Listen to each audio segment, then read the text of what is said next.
Spiritual Tips for Meditators. Part 2. By Propizan Vizalo. Means and Ends of Meditation.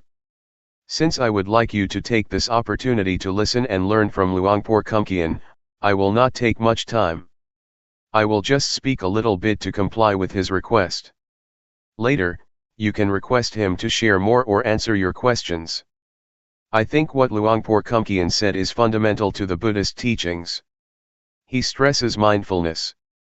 It is very important to practice mindfulness, for it is the heart of Buddhist meditation. When speaking about meditation, we have to bear in mind that there are many kinds of meditation, both formal and informal.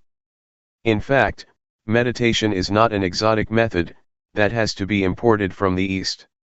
Meditation is what we have already experienced, what we have already practiced, whether we are aware of it or not.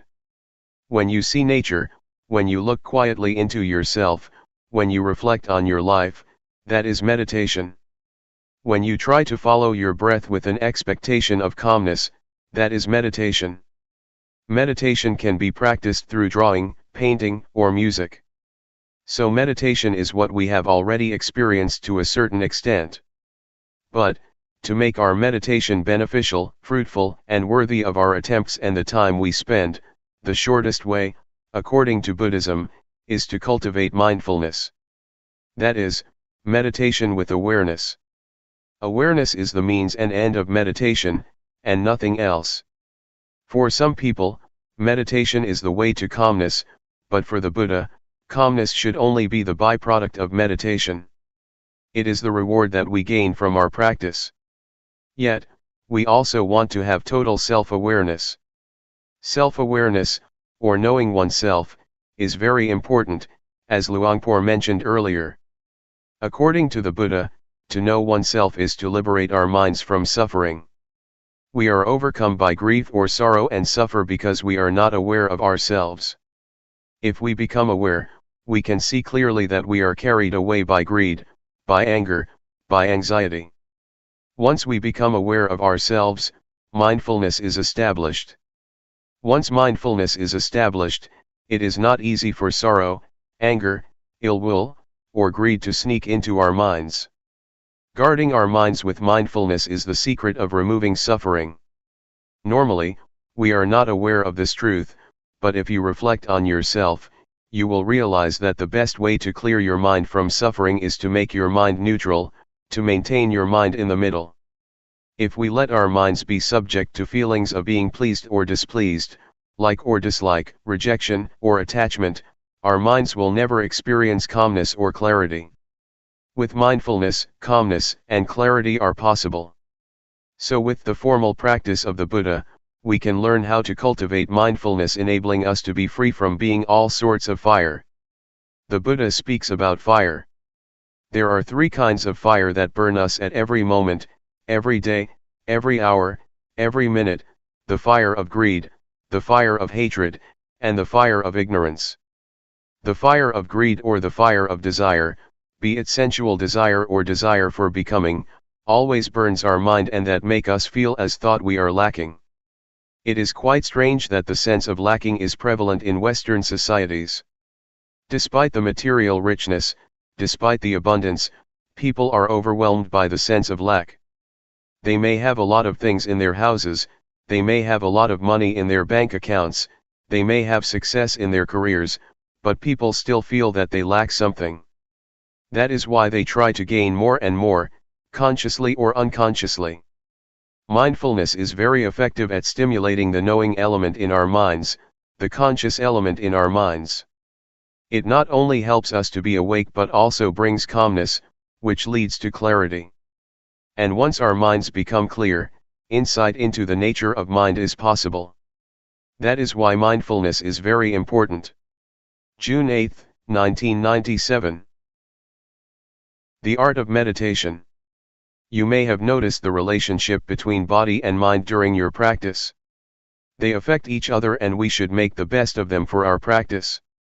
You may have observed that when you are upset or mentally tense, your breath may become shallow or you may have chest or leg pain. If you understand this relationship, you can learn how to relax your mind by controlling certain parts of your body. For example, breathing deeply can help you relax. If you want to gain or to attain a desirable of mind, you cannot force the mind directly, but you can condition it by making your body more conducive to the state of mind. The mind is uncontrollable, but it can be conditioned indirectly, by either the body or external surroundings. For example, if you are in this room, you may feel drowsy, but if you go outside, you are refreshed because of the open air, the open space. The drowsiness disappears. That is the relationship between external surroundings and the mind. Use this knowledge of the relationship to the benefit of your mind. If you sit upright during sitting meditation, for example, it is easier for the mind to collect, to concentrate, and to be calm, but if you lean against a wall, you may be sleepy. If you feel very tense, lying down will be helpful, but if you feel normal, lying down will make you sleepy. This is the relationship between body and mind. Please learn how to take advantage of this relationship to improve your practice. During walking meditation, for example, if you feel distracted or your mind becomes busy and wanders without end, walking more slowly can slow your mind. Your mind will be less distracted. The speed of your walk can affect your mind. If you feel tense because of your inward attitude, your mind turns to look inward, stopping the thinking process. In this case, walking faster can help to release the tension. The position of your head also affects your mind. As I told you a few days ago, if you lower your head too much, tension tends to arise because your mind is turning inward. But, if you walk and have an indefinite gaze outward, your mind wanders easily and can be easily distracted. So, positioning your head appropriately will moderate your mind. You have to find the speed that is appropriate for you, not too fast, not too slow. This is an art. Meditation becomes an art because you have to find the balance on your own. If you walk too slowly, your mind becomes tense because it looks inward and concentrate too much on the body and on the thinking process, so you have to speed up. There are two extremes. One is to wander a lot distractedly, and the other extreme is to take it very seriously, to push oneself very hard, trying to stop or to suppress the thought. The one just follows the thoughts, the other wants to stop the thoughts. These are the two extremes. In this practice, we neither stop nor follow the thoughts. But how? This is the point of balance. I myself have to adapt. When I feel tense in my legs, I walk slowly. If I walk any faster, I cannot get through the 7 days retreat. Normally, I do not practice the intensive retreat for the whole week, just for a whole day. The rest of the week I do it indirectly and then I may do something else. But to practice 7 days, we have to learn how to do it without being exhausted. It is like marathon walking. If you push yourself very hard at the first kilometer or on the first day, the rest of the days will be disastrous. You have to know how to save your energy so you can go through the whole retreat or marathon. There is no one standard or formula for everybody. You have to find your own way. If you feel tense, it is better for you to look far to relax. When I first practiced, I look inward so much during the first 3 weeks that I developed a lot of problems. I could not raise my hands or sleep because I tried to suppress my thoughts. I had to cure myself. To turn my mind outward, I had to look at a specific point, during my walking meditation for almost 3 weeks before I felt better. I think for me to look forward, to look far, is good in that situation, but after that I have never used the method again. Now I just look down on the floor but not too much. Luangpor just said, feel relaxed, and just be aware, but I did not know how to apply his teaching to my situation. I think what Luangpor said about the balance is very important. To be aware is to be on the middle ground between following your thoughts and suppressing them. I like to compare awareness to an egg. If you hold an egg tightly, it will break, but if you do not hold it, it will fall. For awareness to be possible, you have to handle gently, as if you are holding an egg. If you force your mind to concentrate, to stop thinking, to achieve something better, or whatever, you are going to crush the egg. But if you feel completely relaxed and do not take it seriously, it is like dropping the egg. So, in this method of practice, just hold your mind gently. It is how to do this that is the problem. Nobody can tell you. You have to know how to gauge and how to adapt your mind. It is like riding a bicycle, you have to hold your body in balance. If you are stiff, holding the handles of the bicycle very tightly, your whole body becomes tense and you will fall. So, bicycle riding is the art of keeping your body as well as your mind in balance. The same goes for meditating. You have to hold your mind in balance, neither too relaxed nor too tense. How to reach this point is the art of the meditator, and this is the problem. When I first practiced, I found it difficult to reach this point because normally we tend to be at one of the extremes, either forcing ourselves or just letting things loose. For the practitioner to arrive this point, one needs to have experience with oneself and learn by oneself. If you arrive this way and know what the middle ground is between the two extremes, you will find it easy to practice without tension. You will be able to work the whole day without a problem. At the same time, you will be able to effectively handle undesirable thoughts. Previously, when we had distracted thoughts or a scattered mind, we responded to in one of two ways, either following it or suppressing it. But if we know the middle way, we will find that just acknowledging our mental condition, just noticing the thought that arises, it will disappear or fade away, without our having to make an attempt to suppress it. In order to reach this point, our attitude is very important. If we want to achieve calmness, to develop mindfulness, or to gain something, we tend to suppress our thoughts. We do not want to be distracted, so we try by all means to stop distractions, thus bringing ourselves lots of problems, mentally and physically. So, just take it easy. Attitude is very important. To take it easy does not mean that you do not make any effort, but rather, practicing the whole day and making lots of attempts. The point is how to make such attempts without having anything to gain. You came here and you must have been motivated by some expectations. But once you start working, once you start raising your hands, you have to ignore whatever brings you here. If you want something during your practice, that means your mind is in the future, not in the present. To practice here is to make our minds present here and now. Mindfulness is the presence of mind. To live your life mindfully means you have to make your mind present in everything you do. When you are watching, your mind is there.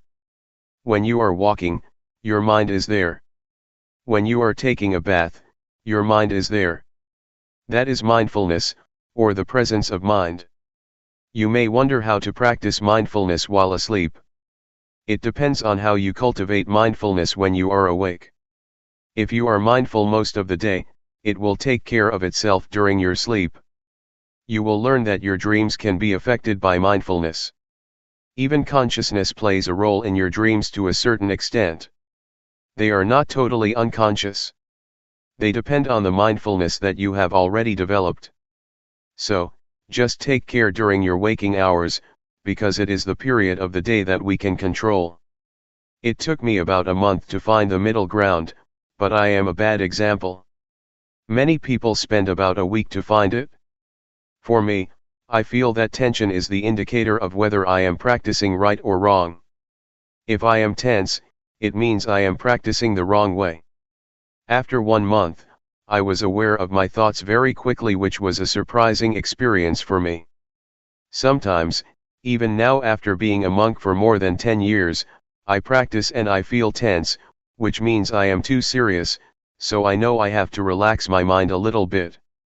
I still get tense from time to time, not always at the balanced state, but at least I know how much I have to relax to reach the middle ground. It will be a point you are familiar with. You may get tense, but when you feel relaxed to a certain point, you will know that this is the middle ground for you. You have to find it yourself. Nobody can tell you where it is. There are many indicators for us to be sure whether we have developed enough awareness or not. Sometimes one has a lot of distractions. The mind can become busy, but if you acknowledge the thought very quickly and notice when it occurs, you are aware. Also, to be aware does not mean that you have to be calm. In some situations, the mind is supposed to perform its functions and it is difficult to be calm. As long as you notice that your mind is distracted, it is all right. That is why Luangpor said, do not try to be undistracted, but once you are distracted, you are aware. Once your mind goes out, you are aware. The point is your awareness of your state of mind and knowing it quickly. For a lot of people, meditation time is only the time when they sit cross-legged and close their eyes. Afterwards, they go to work, and cannot think of meditation. Meditation is limited to the room, in the morning and in the evening. But for us, the meditation zone means trying to make the whole day, or a certain period of the day, a time for meditation, even though you do not close your eyes and are still at work. It should start at a portion of the day, and then enlarge its zone. The more you are aware of every moment, the more meditation is a part of your daily life. It does not mean that only the time inside a meditation hall is meditation, and the rest is not. It should start from the meditation room and then enlarge to your whole life. Enlarge the zone in time first and then enlarge it in space as well. Try to integrate meditation into your daily activities. Try to use the movement of your body as meditation objects all the time, and try not to stay still. On the car or the bus, rub your fingers. Try to have some parts of your body moving and use the movement of your body. If you can use your breath as meditation object, you have a refined, sensitive mind. Yes, you can do that, too. Luangpor suggests using the blinking of your eyes or the swallowing of your saliva. Breathing is useful because you do it all the time, especially at night when lying in bed. But while typing, it may be difficult to be aware of your breath, so just be aware of the typing itself as the object of meditation. When you take a bath, the movement of your body is the object of meditation. So we are never short of an object of meditation, except when we are sleeping. That is the benefit of Sathi meditation, you have an object all the time. We need to have a physical object for meditation all the time, and our body is better. Your mind should be aware of your body's movement. Once a thought arises, your mind goes to the thought, acknowledges it, and then returns. So you have a home.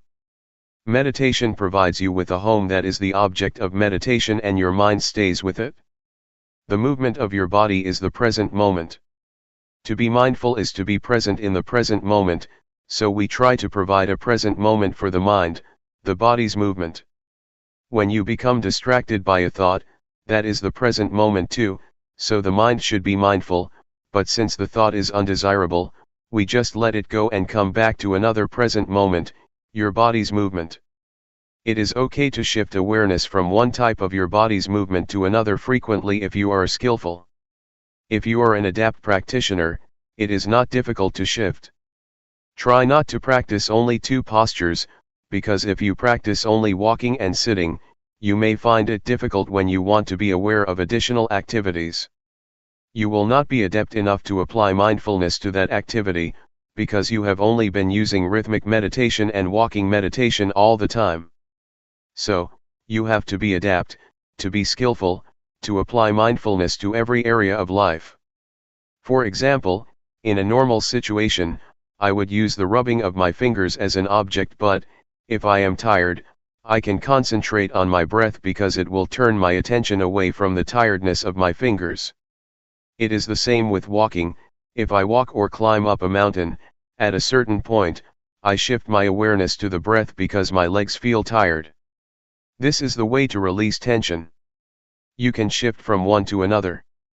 In Thai, we called it a toy or hobby. We change from our routine to a hobby, and then we change back again. To make meditation more entertaining, we find something strange, something special, something new to play with, and then after we feel we have had enough, we return to the main posture. Please try to apply mindfulness to another postures or activities, not only in daily life but in the retreat too. When I practiced with Luangpor Teean, sometimes he asked me to clean the floor. He gave me a broom and asked me to be aware when I was doing that job. He wanted me to not stick to the two main postures. During the first few minutes, I felt disturbed, unable to be mindful of the work, because I had limited my activities to only two postures, and did not know how to apply mindfulness to that work. But later I knew. In Luangpor's retreat, he also likes people to stay with sitting and walking, but he will provide you with some work to do like cleaning the toilet, because he wants us to be skillful in every activity, otherwise you will not be able to apply it to other activities after the retreat. July 9, 1997. The middle ground. As you already know, we are training our mind to reach the middle ground, that is between the outward-oriented mind and the inward-oriented mind. Do not try to turn your mind too much outward or too much inward, to follow your thoughts or to stop them. The middle ground also means trying to avoid being lazy due to being too relaxed, or being strained due to too much tension. It also means that we have to avoid the two extremes of indulging in pleasure and indulging in pain. What does it mean by that, indulging in pain or indulging in pleasure? It means that when you recall a good memory or refreshing images you get high, and when you recall unpleasant feelings in the past, a bad memory, you get low. If you are moved like that, that means you are already indulging in pleasure or pain.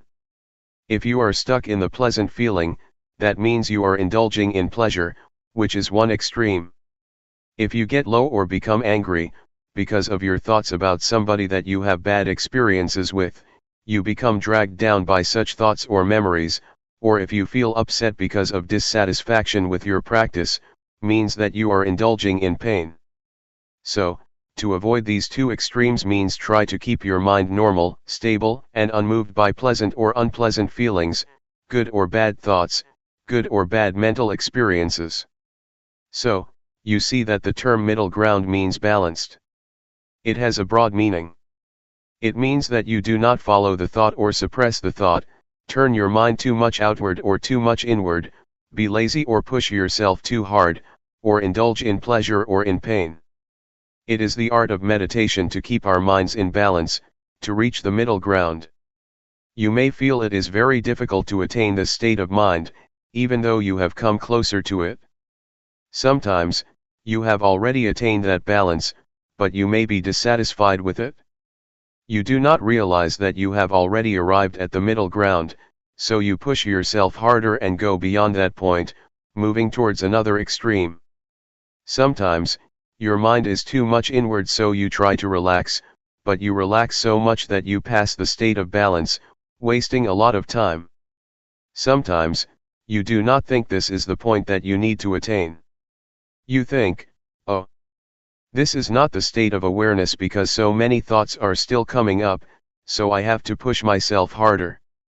You are not satisfied with that state of mind simply because you have some expectation, so you keep passing the state of balanced mind without realizing that you have already experienced it. I think expectations are sometimes illusory. They are dangerous because they can deceive us, so we have to be very careful. We have some expectation about awareness, so we have already adjusted our mind to the expected state of awareness. Since we do not feel the calmness that we expected, and we feel thoughts still arising, we keep ignoring this state of balanced mind. I am sure that you have already experienced the state of awareness, the state of balanced mind, even though you may not realize it. So try again that you may find it and have confidence in it. Another point that I would like to mention is that, aside from keeping our mind in balance between the two extremes, we also need another art, the art of reconciling two opposing values. We face conflicts in our daily lives between freedom and discipline, between diligence and concentration. If you are too diligent, your mind becomes distracted, but if you concentrate too much, you tend to be lazy. The point is how to reconcile these two opposing values. Right and duty are another pair of values that we have to reconcile. Individualism and communalism are also two opposing values that we have to reconcile, or our lives will suffer. We also face the same dilemma in meditation practice. It may be even more difficult than what I have already mentioned. One is to take it easy but to try hard. Luangpor always stresses this: relax. Take it easy, but try hard. Take it easy but keep trying all day. It is quite contradictory, but you have to reconcile these two or you cannot make progress. Luangpor Teean always said, take it easy, but seriously. Luangpor Teean, unlike Luangpor Teean, would give you only a 5-minute talk. At his interview, which lasted less than 5 minutes, he kept saying we should take it easy but seriously, or take it easy but do it all day. I was quite confused then, but now I understand what he meant. I think this is the kind of training that is very useful for our daily lives, because it is the art of working happily and more effectively. To be happy and to be effective is a pair of values that may seem to oppose each other, but that can be reconciled. During the practice, you have to learn not to expect anything, to just work. If there is too much distraction, that is okay. If you suffer, that is okay. If you are frustrated, that is okay. You have to learn this attitude, because if you want to gain something, to attain calmness, to be aware of your thoughts as quickly as possible, you will be inclined to keep turning your mind inward, trying to suppress your thoughts. You will keep watching your thoughts all the time and end up ignoring the awareness of your body. Luangpor always emphasizes that we should grasp our awareness of the body, and ignore our thoughts first. But normally, in my experience, I seldom remembered this instruction. I tried to stop my thoughts, to suppress them, because I wanted to win. I did not have much time, so I wanted to attain the result as soon as possible, and I got stuck. After 3 weeks, I could not practice anymore. I could not do the hand postures because once I moved my hands, after only a few minutes, I got a headache and I suffered. With a headache and a lot of pain, I could not sleep. I made a vow to practice with Luangpor Teean for 1 month, and 3 weeks had already passed with only 1 week left. Feeling hopeless, I decided that I would leave the temple after I finished that week. So I just walked without any expectations, just waiting for my time to finish. I just kept walking because I could not do anything else. That week was very good for me because once I did not have any expectations, did not have any hopes, and just walked to waste the time, just trying to ease my tension to turn my mind from inward to outward, I felt that mindfulness suddenly developed a lot, because I did not mind anymore. June 11, 1997. Practice independently. The truth, I think, you have to see it. You have to see the truth for yourself. If I tell you, it will not be your truth, but an academic or indirect experience. I suggest you not use your intellect to find the truth but direct experience, you must realize it by yourself. Sati, or mindfulness, is a capacity of mind to recall. When you walk in meditation, you think about your work next month, the body walks but the mind goes somewhere else. Then, you recall that you are supposed to be mindful while walking. That is mindfulness. When your mind comes back to walk, you feel the sensation of walking and have clear comprehension. That is awareness. It is very important for us to try to experience awareness directly. It is also a capacity of the mind. One cannot experience awareness through thought or the intellect, for it is beyond the realm of intellect. You have to experience it directly with your feelings. We use a lot of thought, a lot of intellect, but rarely the faculty of feelings or awareness. When you want to touch something, you have to touch it with the hand, not the glove. Intellectualizing awareness is like touching something through gloves. It is not awareness, not a direct touching with your mind. I would like to recommend you to practice independently. Independent of what? First, be independent of time. When you walk or practice, do not worry about the time. Some practitioners set the time, saying they will walk or sit for 1 hour. Then they set the clock in front of them. This will make hell out of their practice because they are concerned about the time, whether they have completed the hour or not. Even with 30 minutes left, they still worry. They are anxious about when they will reach the hour. Do not worry about the time or the clock, practice without any references, allowing your mind to get in touch with mindfulness or awareness. Sometimes you are also concerned about other people. Why does this person walk so quickly? Why does she walk so slowly? If you keep asking and comparing yourself with other people, you will not be sure whether it is good for you to walk slowly or quickly. That is why you should practice independently, unconcerned with other people. You have to find your own way, the suitable speed or suitable pace for yourself. Everybody has his or her own way of practice. Please ignore what the other people do, just be concerned with yourself. Another thing that may cause you anxiety is the notion of awareness, or the concept of mindfulness. You have some idea about awareness or mindfulness. When your experience does not fit with that notion or idea, you feel unhappy, you feel uncertain, you feel unsure about the practice. Please forget whatever notions you may have about mindfulness or awareness, even words by the master, or the teachers. The master said that awareness is like this, and mindfulness is like that. You become attached to these words. When your experience does not fit with these words or ideas, you feel unhappy. When I first practiced, I was confused. Somebody said you have to be aware like this, but the other master said you have to be aware like that. I was bewildered. Which one is the real awareness? It is difficult to explain what awareness is like. You cannot convey awareness by words, but have to know it from your experiences. This is true even of color. When you see this robe, you know exactly what color it is, but to express it out loud people use different words. Somebody says this is yellow, but others claim it is orange. Different people use different expressions even for the same thing. Please ignore these references. The fourth thing to be independent of is the previous results that you may have obtained. Yesterday, you experienced calmness, you achieved wonderful practice, and then you want your practice right now to be the same. That is another kind of reference that you should avoid. If you have such references or if you are concerned with past results, you may be unhappy. They will never fit with one another. Ignore the results of the past and start again at the present moment. Practice independently, independent of previous results. It is already the past, let us ignore it. However good your experience was, be it calmness or tranquility, do not try to repeat it again or you will be disappointed. Why? Because you have some expectation, and expectation makes your mind out of balance. To practice like this, balance is crucial. You have to keep your mind in balance.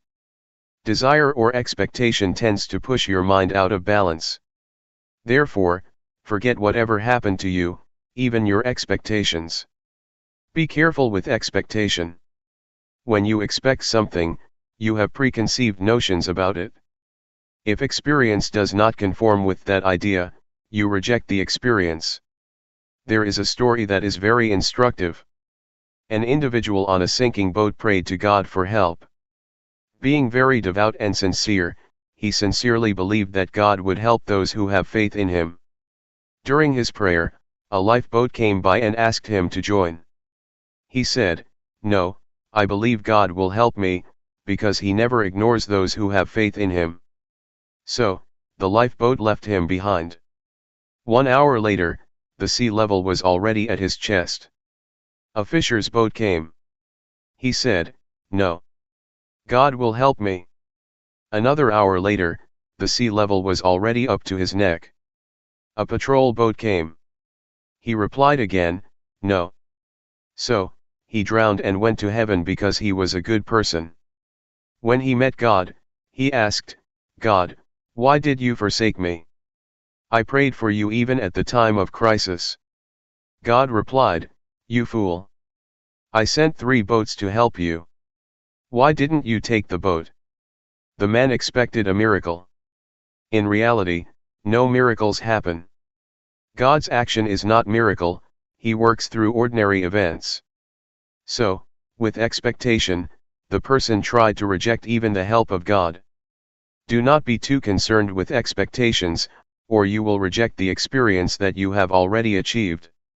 Just work independently of expectation, and try to get in touch with real awareness through direct experience.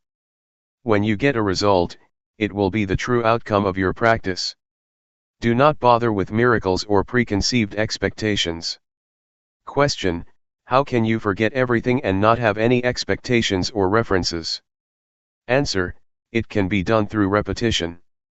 In the first hour it may not be easy to forget, but if you practice more and more, you will feel in harmony with the practice, and then this notion will pass away. Nevertheless, you have to do it repeatedly, over and over again.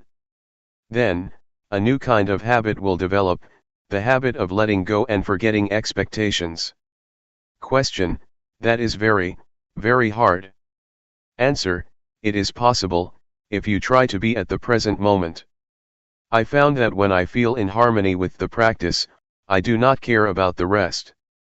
To be in harmony with the practice takes time, but it is possible. We call it, to be at the present moment. When you have developed that habit of being at the present moment, you will be less distracted by expectations, by time or schedules, by other people's practice. Question: are you suggesting that we totally ignore previous experience on how to get there? Answer: I suggest you do that when you start the practice. However, when you finish, you may review and think about which one is the way. During the practice, try to be at the present moment, otherwise, your previous results will distract you from the practice. Question: when we start the practice again, we will take reference of the previous experience, right? Then, how can you practice independently? Answer: a kind of habit will develop within you. Question: right, I see what you mean, inherit a habit from the previous practice instead of knowledge. Answer: yes. It has already happened to you, because all of you have been practicing for a long time. You have inherited some habits or some tendencies.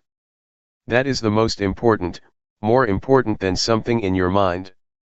Question: not to be guided by thought, but by your natural movement or habit. Answer: yes. This is what we call adept or skillful, you become more skillful. Take swimming for example.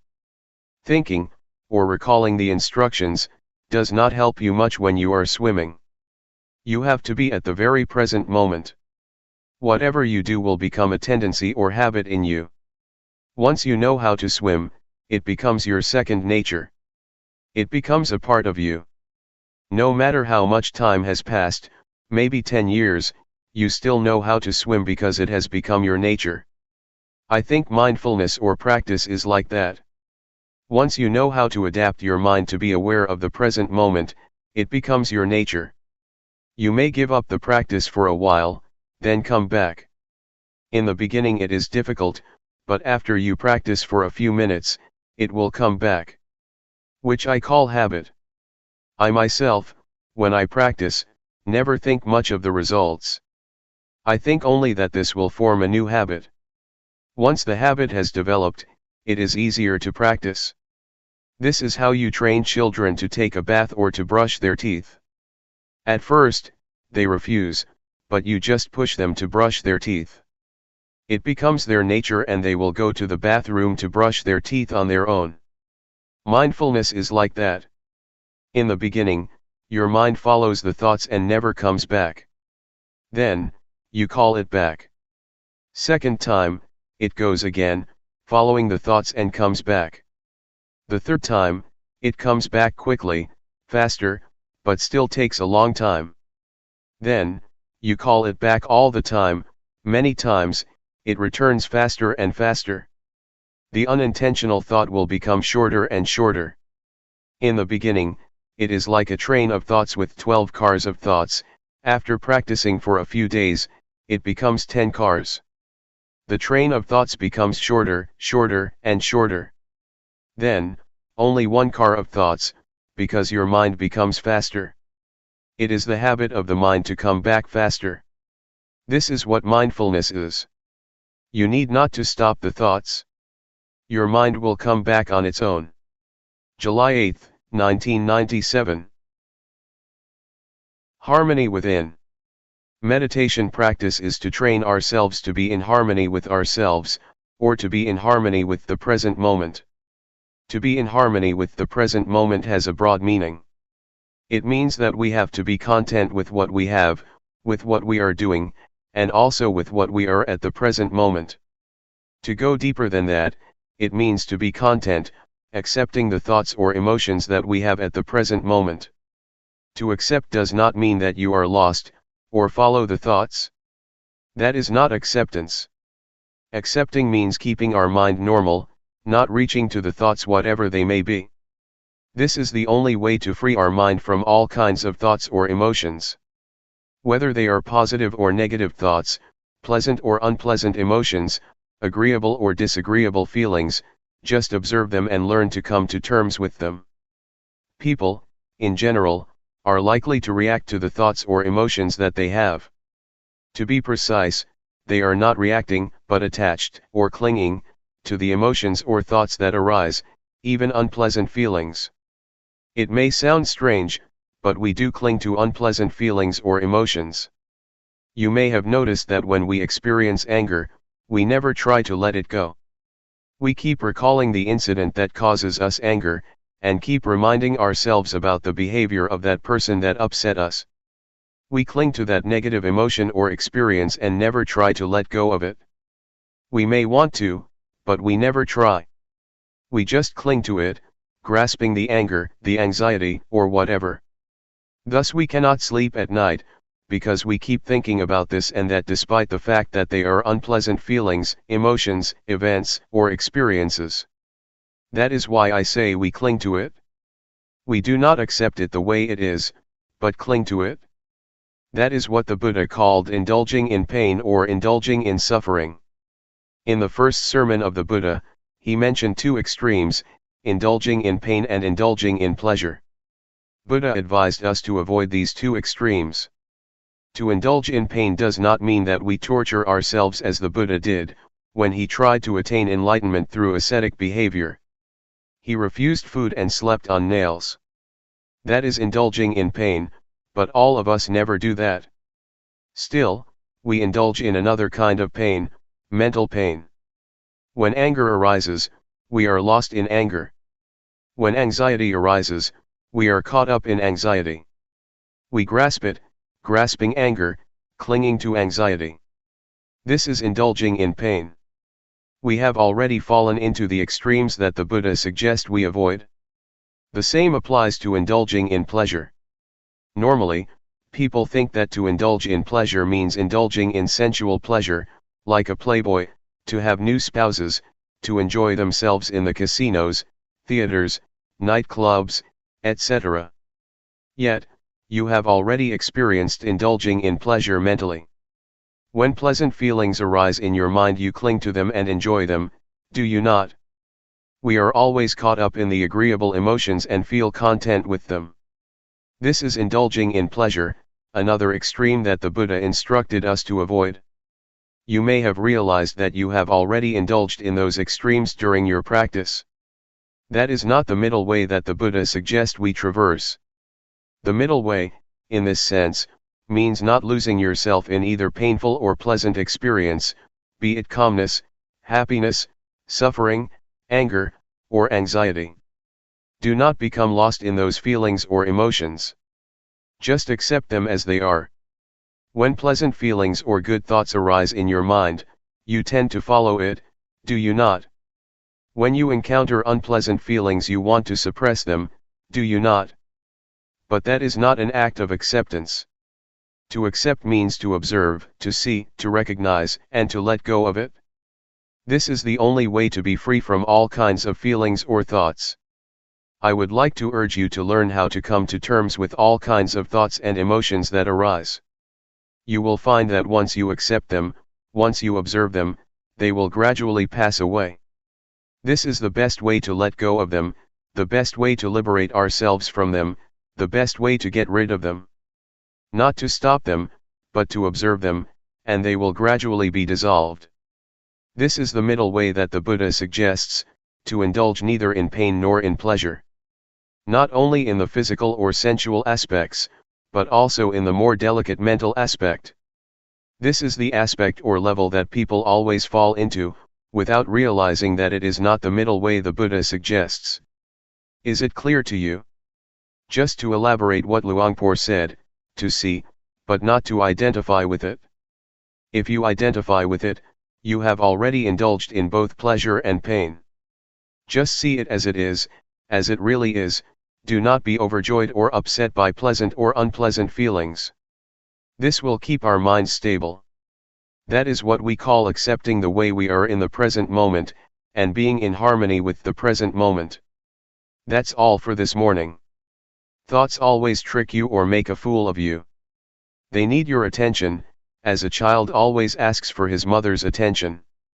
They are very clever and have many tricks to fool you, to draw your attention. Persuading you, the thought says, come. Come talk with me. Come join me. Come interact with me.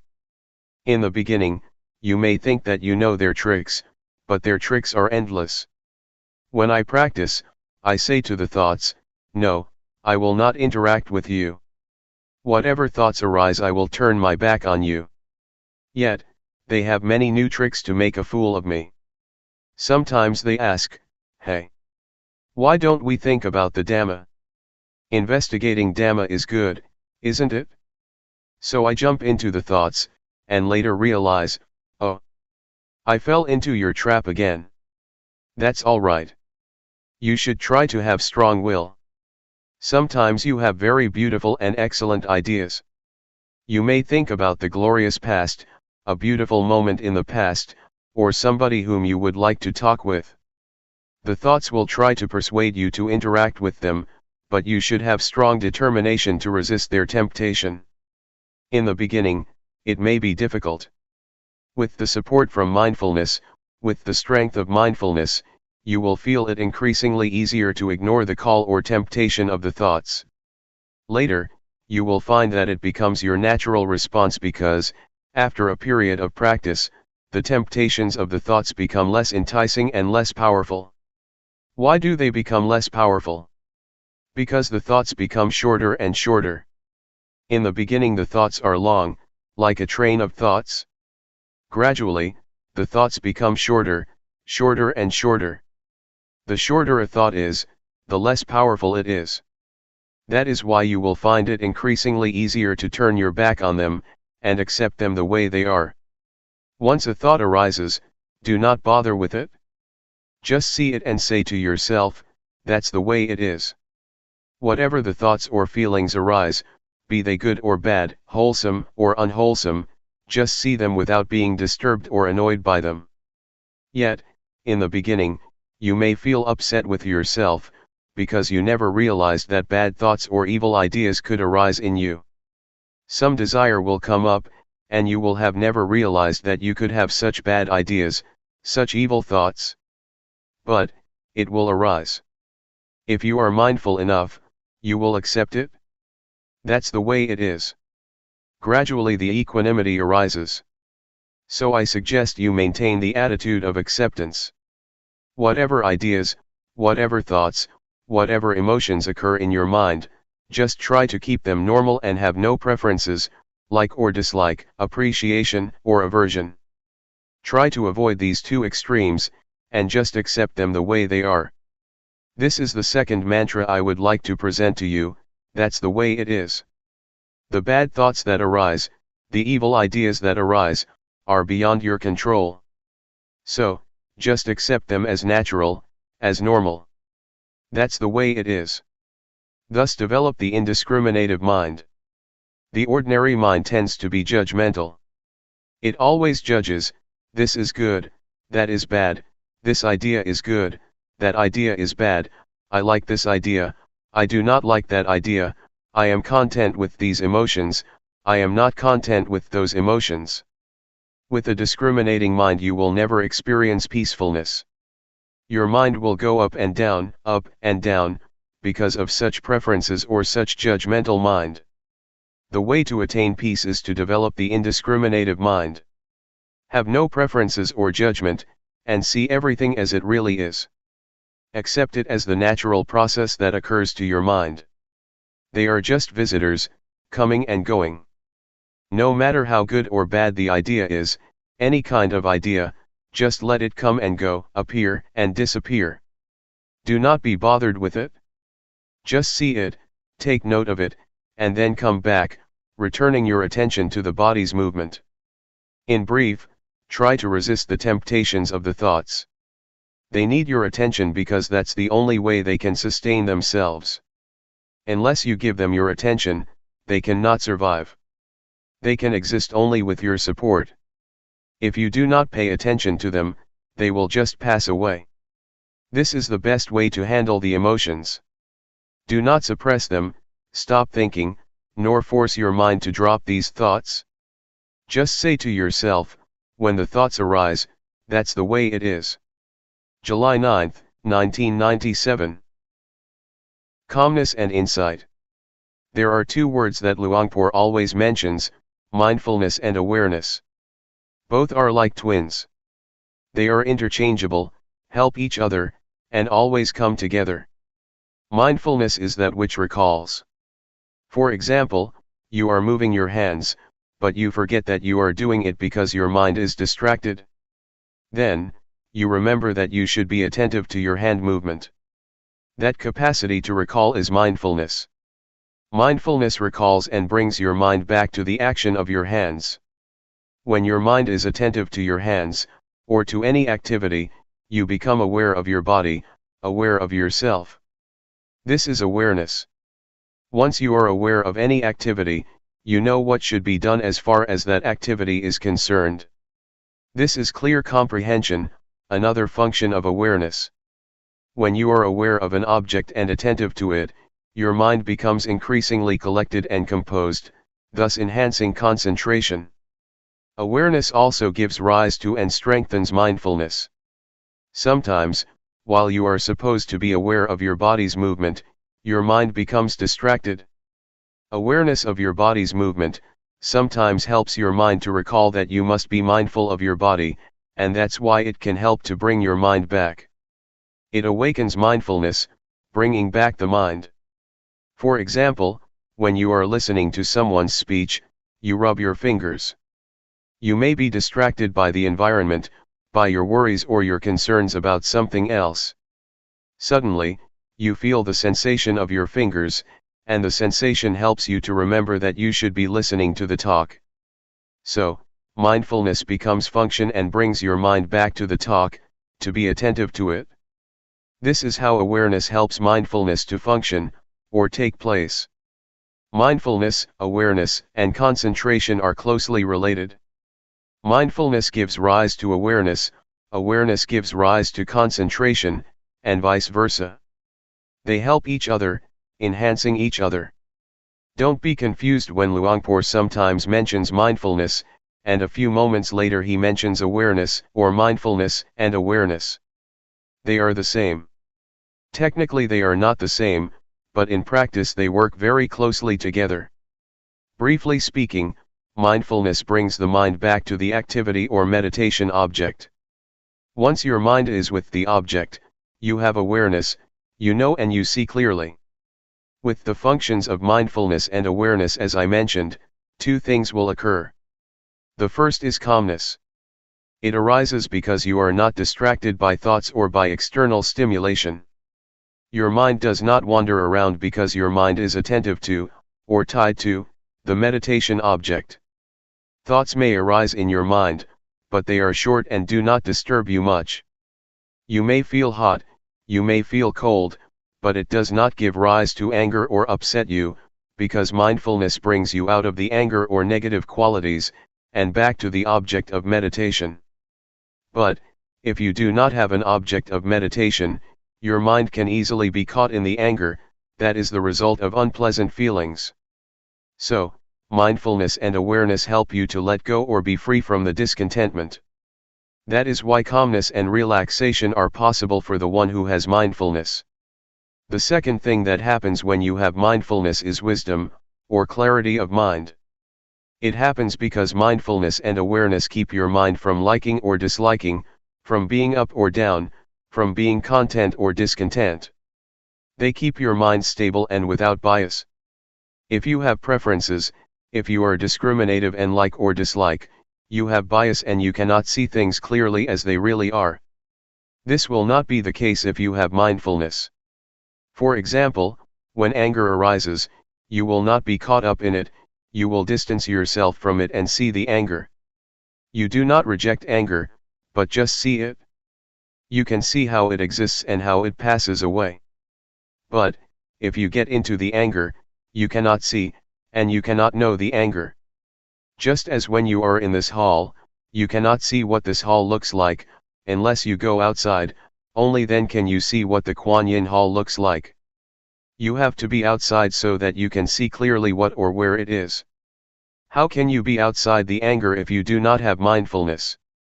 Mindfulness helps you to be outside the thought and see it as really is. That is why Luangpor always emphasizes that, you have to see. You should know. You should not be lost in any kind of thoughts, be they good or bad, of pleasure or pain, so that you can see and know. Truth will reveal itself. In short, as I mentioned, there are two kinds of results that will take place, calmness and insight, or wisdom. Yet, you should bear in mind that calmness is not the primary aim of this meditation. The primary aim is insight. If you take calmness as the primary objective, it is easy for you to become lost in calmness, and then you cannot even see what it is. Just recognize that calmness is like this, when it manifests itself, and do not be overjoyed with it. Just see that that's the way it is, and then try to maintain your mind to see, to be clear, keep knowing, keep observing. That's all. This is just to make a brief distinction between mindfulness and awareness, and to highlight their main functions as well as how they work together. Practically, they have more functions than what I have just mentioned. July 10, 1997. The point of balance. As you may be aware, Luangpor tries to suggest that you not watch your mind or watch your body closely. There are some justifications for that. In our daily life we tend to do a few things at the same time. You should allow your mind to be aware of your whole body rather than only a particular part of it. Otherwise, you may make mistakes in your activities. For example, when I began my practice, one day, I finished my lunch and had to throw the leftovers into the waste basket. Since I did not know how to practice properly, I forced my mind to concentrate only on my feet, while I was walking to the waste basket. When I arrived at the basket, I threw the leftovers into the basket, and forgot that not only the leftovers but the fork and spoon were also thrown away. Why? Because I concentrated too much on my feet. I did not allow my mind to be aware of my whole body, to be aware of the act of holding the plate with the leftovers and the fork and spoon. If you force your mind to concentrate only on one part of your body, you limit your awareness to that part and forget the rest. There is another story of a practitioner, who wanted to concentrate on every act of her movement in detail. Before she went to the office she had to get dressed. She concentrated on her act of dressing very consciously and very intensely. When she took the shirt, she concentrated on it. While wearing the shirt, she also concentrated on every movement of the wearing. The same applied to putting on her trousers, her socks, and her shoes. When she went to work, it took more than an hour for her to realize that she forgot to zip her trousers. It's okay if you walk with too much concentration in a walking meditation, it's not much of a problem because you only have one act. Yet in reality, You have many acts at the same time. You walk and you hold something in your hands. When you drive a car, you have to look at the road, and control the steering and the speed with your hands and legs. These require your total awareness. Focusing your mind on only one particular part of your body, will cause problems. I have spoken only of the physical aspect or the aspect of the body activities so far. This principle also applies to the mental aspect. If you force your mind to watch your mind closely, you tend to block your thoughts. When there is no thought, you do not learn how to let go of it. You should allow thoughts to arise, so that you learn how to let go of the thoughts or emotions. If you block your mind, the thoughts cannot arise, and then you do not know how to let go of them when they do arise. It is important for you to keep your mind in balance, to not watch or concentrate too closely, nor to let it loose to all distractions. This will enable your mind to be aware of the mind, to be aware of the body, not only of your hands, but the whole of your body and also its surroundings.